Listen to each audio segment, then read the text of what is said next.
kalım kililin Gıfrın nakçiç fiyav Vakti tevriş gilin şiyat Abwa çorla ciyat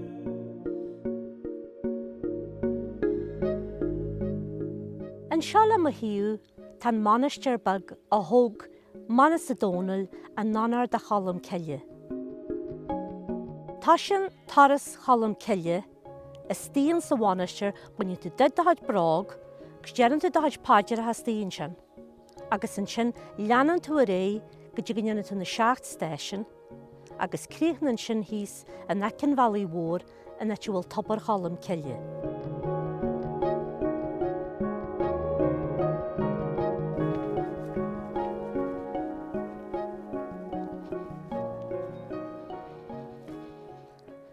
Seo mé an seánas ag tobar chalam ceile, go dtíra hís faoin bhainaiste go dtíra gong síos ar láfa ceabain.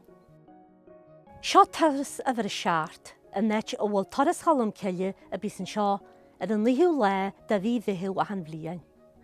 A rud a níon siad an seo ná, siúlann siad thart ar a tobar tírí thuaire.